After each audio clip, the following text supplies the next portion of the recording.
شروع اللہ کے نام سے جو بڑا مہربان نہایت رحم والا ہے۔ سب تعریف اللہ ہی کو ہے جس نے اپنے بندے محمد صلی اللہ علیہ وآلہ وسلم پر یہ کتاب نازل کی اور اس میں کسی طرح کی کجی اور پیچیدگی نہ رکھی، بلکہ سیدھی اور سلیس اتاری تاکہ لوگوں کو عذاب سخت سے جو اس کی طرف سے آنے والا ہے ڈرائے، اور مومنوں کو جو نیک عمل کرتے ہیں خوشخبری سنائے کہ ان کے لیے ان کے کاموں کا نیک بدلہ یعنی بہشت ہے جس میں وہ ابد الآباد رہیں گے، اور ان لوگوں کو بھی ڈرائے جو کہتے ہیں کہ اللہ نے کسی کو بیٹا بنا لیا ہے، ان کو اس بات کا کچھ بھی علم نہیں اور نہ ان کے باپ دادا ہی کو تھا۔ یہ بڑی سخت بات ہے جو ان کے منہ سے نکلتی ہے، اور کچھ شک نہیں کہ یہ جو کچھ کہتے ہیں محض جھوٹ ہے۔ اے پیغمبر، اگر یہ اس کلام پر ایمان نہ لائیں تو شاید تم ان کے پیچھے رنج کر کر کے اپنے تئیں ہلاک کر دو گے۔ جو چیز زمین پر ہے ہم نے اس کو زمین کے لیے آرائش بنایا ہے تاکہ لوگوں کی آزمائش کریں کہ ان میں کون اچھے عمل کرنے والا ہے، اور جو چیز زمین پر ہے ہم اس کو نابود کر کے بنجر میدان کر دیں گے۔ کیا تم خیال کرتے ہو کہ غار اور لوہ والے ہماری نشانیوں میں سے عجیب تھے؟ جب وہ جوان غار میں جا رہے تو کہنے لگے کہ اے ہمارے پروردگار، ہم پر اپنے ہاں سے رحمت نازل فرما اور ہمارے کام میں درستی کے سامان مہیا کر۔ تو ہم نے غار میں کئی سال تک ان کے کانوں پر نیند کا پردہ ڈالے یعنی ان کو سلائے رکھا، پھر ان کو جگا اٹھایا تاکہ معلوم کریں کہ جتنی مدت وہ غار میں رہے دونوں جماعتوں میں سے اس کی مقدار کس کو خوب یاد ہے۔ ہم ان کے حالات تم سے صحیح صحیح بیان کرتے ہیں۔ وہ کئی جوان تھے جو اپنے پروردگار پر ایمان لائے تھے اور ہم نے ان کو اور زیادہ ہدایت دی تھی، اور ان کے دلوں کو مربوط یعنی مضبوط کر دیا۔ جب وہ اٹھ کھڑے ہوئے تو کہنے لگے کہ ہمارا پروردگار آسمانوں اور زمین کا مالک ہے، ہم اس کے سوا کسی کو معبود سمجھ کر نہ پکاریں گے۔ اگر ایسا کیا تو اس وقت ہم نے بعید از عقل بات کہی۔ ان ہماری قوم کے لوگوں نے اس کے سوا اور معبود بنا رکھے ہیں، بھلا یہ ان کے اللہ ہونے پر کوئی کھلی دلیل کیوں نہیں لاتے؟ تو اس سے زیادہ کون ظالم ہے جو اللہ پر جھوٹ افطرا کرے؟ اور جب تم نے ان مشرکوں سے اور جن کو یہ اللہ کے سوا عبادت کرتے ہیں ان سے کنارہ کر لیا ہے تو غار میں چل رہو، تمہارا پروردگار تمہارے لیے اپنی رحمت وسیع کر دے گا اور تمہارے کاموں میں آسانی کے سامان مہیا کرے گا۔ اور جب سورج نکلے تو تم دیکھو کہ دھوپ ان کے غار سے داہنی طرف سمٹ جائے، اور جب غروب ہو تو ان سے بائیں طرف کترا جائے، اور وہ اس کے میدان میں تھے۔ یہ اللہ کی نشانیوں میں سے ہیں، جس کو اللہ ہدایت دے وہ ہدایت یاب ہے، اور جس کو گمراہ کرے تو تم اس کے لیے کوئی دوست راہ بتانے والا نہ پاؤ گے۔ اور تم ان کو خیال کرو کہ جاگ رہے ہیں حالانکہ وہ سوتے ہیں، اور ہم ان کو دائیں اور بائیں کروٹ بدلاتے تھے، اور ان کا کتا چوکھٹ پر دونوں ہاتھ پھیلائے ہوئے تھا۔ اگر تم ان کو جھانک کر دیکھتے تو پیٹ پھیر کر بھاگ جاتے اور ان سے دہشت میں آ جاتے۔ اور اسی طرح ہم نے ان کو اٹھایا تاکہ آپس میں ایک دوسرے سے دریافت کریں۔ ایک کہنے والے نے کہا کہ تم یہاں کتنی مدت رہے؟ انہوں نے کہا کہ 1 دن یا اس سے بھی کم۔ انہوں نے کہا کہ جتنی مدت تم رہے ہو تمہارا پروردگار ہی اس کو خوب جانتا ہے، تو اپنے میں سے کسی کو یہ روپیہ دے کر شہر کو بھیجو، وہ دیکھے کہ نفیس کھانا کون سا ہے تو اس میں سے کھانا لے آئے، اور آہستہ آہستہ آئے جائے اور تمہارا حال کسی کو نہ بتائے۔ اگر وہ تم پر دسترس پالیں گے تو تمہیں سنگسار کر دیں گے، یا پھر اپنے مذہب میں داخل کر لیں گے، اور اس وقت تم کبھی فلاح نہیں پاؤ گے۔ اور اسی طرح ہم نے لوگوں کو ان کے حال سے خبردار کر دیا تاکہ وہ جانیں کہ اللہ کا وعدہ سچا ہے، اور یہ کہ قیامت جس کا وعدہ کیا جاتا ہے اس میں کچھ شک نہیں۔ اس وقت لوگ ان کے بارے میں باہم جھگڑنے لگے اور کہنے لگے کہ ان کے غار پر عمارت بنا دو، ان کا پروردگار ان کے حال سے خوب واقف ہے۔ جو لوگ ان کے معاملے میں غلبہ رکھتے تھے وہ کہنے لگے کہ ہم ان کے غار پر مسجد بنائیں گے۔ بعض لوگ اٹکل پچو کہیں گے کہ وہ 3 تھے اور چوتھا ان کا کتا تھا، اور بعض کہیں گے کہ وہ 5 تھے اور چھٹا ان کا کتا تھا، اور بعض کہیں گے کہ وہ 7 تھے اور 8واں ان کا کتا تھا۔ کہہ دو کہ میرا پروردگار ہی ان کے شمار سے خوب واقف ہے، ان کو جانتے بھی ہیں تو تھوڑے ہی لوگ جانتے ہیں، تو تم ان کے معاملے میں گفتگو نہ کرنا مگر سرسری سی گفتگو، اور نہ ان کے بارے میں ان میں سے کسی سے کچھ دریافت ہی کرنا، اور کسی کام کی نسبت نہ کہنا کہ میں اسے کل کر دوں گا، مگر انشاءاللہ کہہ کر یعنی اگر اللہ چاہے تو کروں گا۔ اور جب اللہ کا نام لینا بھول جاؤ تو یاد آنے پر لے لو، اور کہہ دو کہ امید ہے کہ میرا پروردگار مجھے اس سے بھی زیادہ ہدایت کی باتیں بتائے۔ اور اصحاب کہف اپنے غار میں 9 اوپر 300 سال رہے۔ کہہ دو کہ جتنی مدت وہ رہے اسے اللہ ہی خوب جانتا ہے، اسی کو آسمانوں اور زمین کی پوشیدہ باتیں معلوم ہیں، وہ کیا خوب دیکھنے والا اور کیا خوب سننے والا ہے، اس کے سوا ان کا کوئی کارساز نہیں، اور نہ وہ اپنے حکم میں کسی کو شریک کرتا ہے۔ اور اپنے پروردگار کی کتاب کو جو تمہارے پاس بھیجی جاتی ہے پڑھتے رہا کرو، اس کی باتوں کو کوئی بدلنے والا نہیں، اور اس کے سوا تم کہیں پناہ بھی نہ پاؤ گے۔ اور جو لوگ صبح و شام اپنے پروردگار کو پکارتے ہیں اور اس کی خوشنودی کے طالب ہیں، ان کے ساتھ صبر کرتے رہو، اور تمہاری نگاہیں ان میں سے گزر کر اور طرف نہ دوڑیں کہ تم آرائش زندگانی دنیا کے خواستگار ہو جاؤ۔ اور جس شخص کے دل کو ہم نے اپنی یاد سے غافل کر دیا ہے اور وہ اپنی خواہش کی پیروی کرتا ہے اور اس کا کام حد سے بڑھ گیا ہے، اس کا کہنا نہ ماننا۔ کہہ دو کہ لوگو یہ قرآن تمہارے پروردگار کی طرف سے برحق ہے، تو جو چاہے ایمان لائے اور جو چاہے کافر رہے۔ ہم نے ظالموں کے لیے دوزخ کی آگ تیار کر رکھی ہے جس کی قناتیں ان کو گھیر رہی ہوں گی، اور اگر فریاد کریں گے تو ایسے کھولتے ہوئے پانی سے ان کی دادرسی کی جائے گی جو پگھلے ہوئے تانبے کی طرح گرم ہوگا، اور جو منہوں کو بھون ڈالے گا ان کے پینے کا پانی بھی برا اور آرام گاہ بھی بری۔ اور جو ایمان لائے اور کام بھی نیک کرتے رہے تو ہم نیک کام کرنے والوں کا اجر ضائع نہیں کرتے۔ ایسے لوگوں کے لیے ہمیشہ رہنے کے باغ ہیں جن میں ان کے محلوں کے نیچے نہریں بہہ رہی ہیں، ان کو وہاں سونے کے کنگن پہنائے جائیں گے، اور وہ باریک دیبا اور اطلس کے سبز کپڑے پہنا کریں گے، اور تختوں پر تکیے لگا کر بیٹھا کریں گے۔ کیا خوب بدلہ اور کیا خوب آرام گاہ ہے۔ اور ان سے دو شخصوں کا حال بیان کرو جن میں سے ایک کو ہم نے انگور کے 2 باغ عنایت کیے تھے اور ان کے گردا گرد کھجوروں کے درخت لگا دیے تھے اور ان کے درمیان کھیتی پیدا کر دی تھی۔ دونوں باغ کثرت سے پھل لاتے اور اس کی پیداوار میں کسی طرح کی کمی نہ ہوتی، اور دونوں میں ہم نے ایک نہر بھی جاری کر رکھی تھی، اور اس طرح اس شخص کو ان کی پیداوار ملتی رہتی تھی۔ تو ایک دن جب کہ وہ اپنے دوست سے باتیں کر رہا تھا، کہنے لگا کہ میں تم سے مال و دولت میں بھی زیادہ ہوں اور جتھے اور جماعت کے لحاظ سے بھی زیادہ عزت والا ہوں، اور ایسی شیخیوں سے اپنے حق میں ظلم کرتا ہوا اپنے باغ میں داخل ہوا۔ کہنے لگا کہ میں نہیں خیال کرتا کہ یہ باغ کبھی تباہ ہو، اور نہ خیال کرتا ہوں کہ قیامت برپا ہو، اور اگر میں اپنے پروردگار کی طرف لوٹایا بھی جاؤں تو وہاں ضرور اس سے اچھی جگہ پاؤں گا۔ تو اس کا دوست جو اس سے گفتگو کر رہا تھا کہنے لگا کہ کیا تم اس اللہ سے کفر کرتے ہو جس نے تم کو مٹی سے پیدا کیا، پھر نطفے سے، پھر تمہیں پورا مرد بنایا؟ مگر میں تو یہ کہتا ہوں کہ اللہ ہی میرا پروردگار ہے، اور میں اپنے پروردگار کے ساتھ کسی کو شریک نہیں کرتا۔ اور بھلا جب تم اپنے باغ میں داخل ہوئے تو تم نے ماشاء اللہ لا قوت الا باللہ کیوں نہ کہا؟ اگر تم مجھے مال و اولاد میں اپنے سے کمتر دیکھتے ہو تو عجب نہیں کہ میرا پروردگار مجھے تمہارے باغ سے بہتر عطا فرمائے، اور اس تمہارے باغ پر آسمان سے آفت بھیج دے تو وہ صاف میدان ہو جائے، یا اس کی نہر کا پانی گہرا ہو جائے تو پھر تم اسے نہ لا سکو، اور اس کے میووں کو عذاب نے آ گھیرا اور وہ اپنی چھتریوں پر گر کر رہ گیا، تو جو مال اس نے اس پر خرچ کیا تھا اس پر حسرت سے ہاتھ ملنے لگا اور کہنے لگا کہ کاش میں اپنے پروردگار کے ساتھ کسی کو شریک نہ بناتا۔ اس وقت اللہ کے سوا کوئی جماعت اس کی مددگار نہ ہوئی اور نہ وہ بدلہ لے سکا۔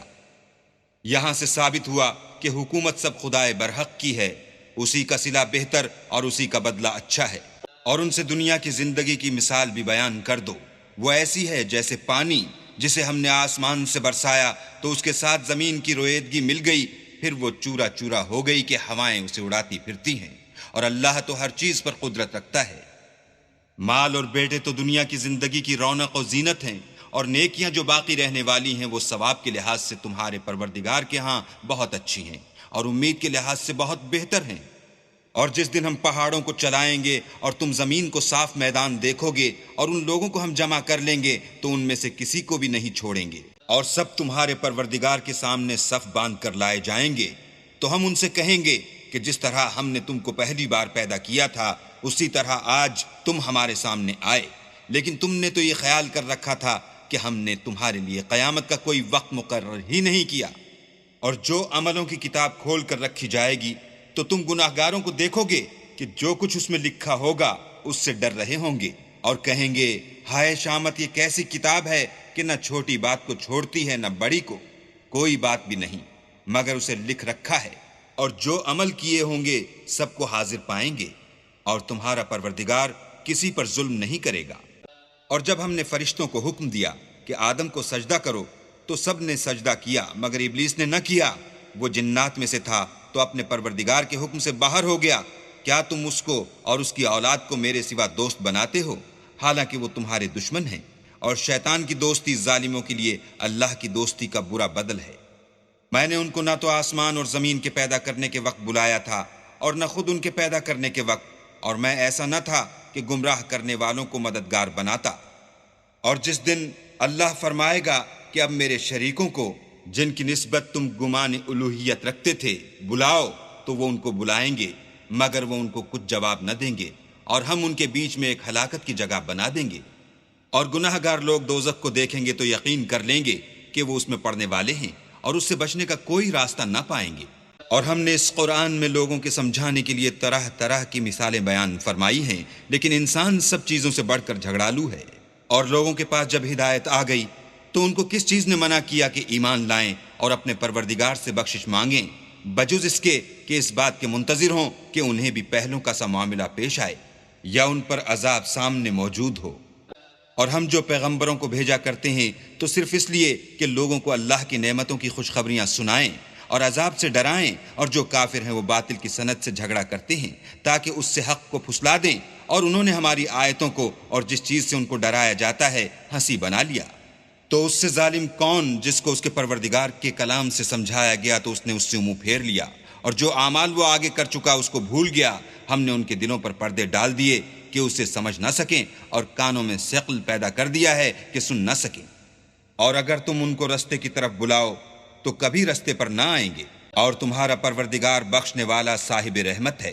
اگر وہ ان کے کرتوتوں پر ان کو پکڑنے لگے تو ان پر جھٹ عذاب بھیج دے، مگر ان کے لیے ایک وقت مقرر کر رکھا ہے کہ اس کے عذاب سے کوئی پناہ کی جگہ نہ پائیں گے۔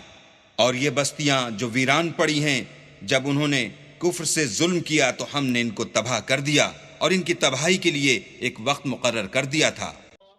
اور جب موسیٰ نے اپنے شاگرد سے کہا کہ جب تک میں دو دریاؤں کے ملنے کی جگہ نہ پہنچ جاؤں ہٹنے کا نہیں، خواہ برسوں چلتا رہوں۔ جب ان کے ملنے کے مقام پر پہنچے تو اپنی مچھلی بھول گئے تو اس نے دریا میں سرنگ کی طرح اپنا رستہ بنا لیا۔ جب آگے چلے تو موسیٰ نے اپنے شاگرد سے کہا کہ ہمارے لیے کھانا لاؤ، اس سفر سے ہم کو بہت تکان ہو گئی ہے۔ اس نے کہا کہ بھلا آپ نے دیکھا کہ جب ہم نے پتھر کے پاس آرام کیا تھا تو میں مچھلی وہیں بھول گیا، اور مجھے آپ سے اس کا ذکر کرنا شیطان نے بھلا دیا، اور اس نے عجب طرح سے دریا میں اپنا رستہ بنا لیا۔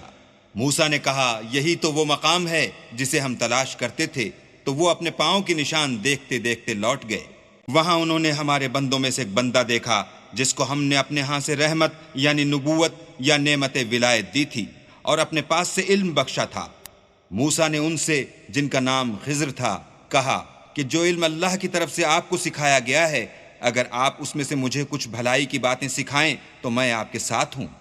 خضر نے کہا کہ تم میرے ساتھ رہ کر صبر نہیں کر سکو گے، اور جس بات کی تمہیں خبر ہی نہیں اس پر صبر کر بھی کیوں کر سکتے ہو؟ موسیٰ نے کہا اللہ نے چاہا تو آپ مجھے صابر پائیے گا، اور میں آپ کے ارشاد کے خلاف نہیں کروں گا۔ خضر نے کہا اگر تم میرے ساتھ رہنا چاہو تو شرط یہ ہے مجھ سے کوئی بات نہ پوچھنا جب تک میں خود اس کا ذکر تم سے نہ کروں۔ تو دونوں چل پڑے، یہاں تک کہ جب کشتی میں سوار ہوئے تو خضر نے کشتی کو پھاڑ ڈالا۔ موسیٰ نے کہا کیا آپ نے اس کو اس لیے پھاڑا ہے کہ سواروں کو غرق کر دیں؟ یہ تو آپ نے بڑی عجیب بات کی۔ خضر نے کہا کیا میں نے نہیں کہا تھا کہ تم میرے ساتھ صبر نہ کر سکو گے؟ موسیٰ نے کہا کہ جو بھول مجھ سے ہوئی اس پر مواخذہ نہ کیجیے، اور میرے معاملے میں مجھ پر مشکل نہ ڈالیے۔ پھر دونوں چلے، یہاں تک کہ رستے میں ایک لڑکا ملا تو خضر نے اسے مار ڈالا۔ موسیٰ نے کہا کہ آپ نے ایک بے گناہ شخص کو ناحق بغیر قصاص کے مار ڈالا، یہ تو آپ نے بری بات کی۔ خضر نے کہا کیا میں نے نہیں کہا تھا کہ تم سے میرے ساتھ صبر نہیں ہو سکے گا؟ انہوں نے کہا کہ اگر میں اس کے بعد پھر کوئی بات پوچھوں یعنی اعتراض کروں تو مجھے اپنے ساتھ نہ رکھیے گا کہ آپ میری طرف سے عذر کے قبول کرنے میں غایت کو پہنچ گئے۔ پھر دونوں چلے، یہاں تک کہ ایک گاؤں والوں کے پاس پہنچے اور ان سے کھانا طلب کیا۔ انہوں نے ان کی ضیافت کرنے سے انکار کیا۔ پھر انہوں نے وہاں ایک دیوار دیکھی جو جھک کر گرا چاہتی تھی، تو خضر نے اس کو سیدھا کر دیا۔ موسیٰ نے کہا کہ اگر آپ چاہتے تو ان سے اس کا معاوضہ لیتے تاکہ کھانے کا کام چلتا، خضر نے کہا کہ اب مجھ میں اور تم میں علیحدگی، مگر جن باتوں پر تم صبر نہ کر سکے میں ان کا تمہیں بھید بتائے دیتا ہوں کہ وہ جو کشتی تھی غریب لوگوں کی تھی جو دریا میں محنت کر کے یعنی کشتیاں چلا کر گزارا کرتے تھے، اور ان کے سامنے کی طرف ایک بادشاہ تھا جو ہر ایک کشتی کو زبردستی چھین لیتا تھا، تو میں نے چاہا کہ اسے عیبدار کر دوں تاکہ وہ اسے غصب نہ کر سکے۔ اور وہ جو لڑکا تھا اس کے ماں باپ دونوں مومن تھے، ہمیں اندیشہ ہوا کہ وہ بڑا ہو کر بد کردار ہوگا، کہیں ان کو سرکشی اور کفر میں نہ پھنسا دے، تو ہم نے چاہا کہ ان کا پروردگار اس کی جگہ ان کو اور بچہ عطا فرمائے جو پاک تینتی میں بہتر اور محبت میں زیادہ قریب ہو۔ اور وہ جو دیوار تھی سو 2 یتیم لڑکوں کی تھی جو شہر میں رہتے تھے، اور اس کے نیچے ان کا خزانہ مدفون تھا، اور ان کا باپ ایک نیک آدمی تھا، تو تمہارے پروردگار نے چاہا کہ وہ اپنی جوانی کو پہنچ جائیں اور پھر اپنا خزانہ نکالیں۔ یہ تمہارے پروردگار کی مہربانی ہے، اور یہ کام میں نے اپنی طرف سے نہیں کیے، یہ ان باتوں کی حقیقت ہے جن پر تم صبر نہ کر سکے۔ اور تم سے ذوالقرنین کے بارے میں دریافت کرتے ہیں، کہہ دو کہ میں اس کا کسی قدر حال تمہیں پڑھ کر سناتا ہوں۔ ہم نے اس کو زمین میں بڑی دسترس دی تھی اور ہر طرح کا سامان عطا کیا تھا،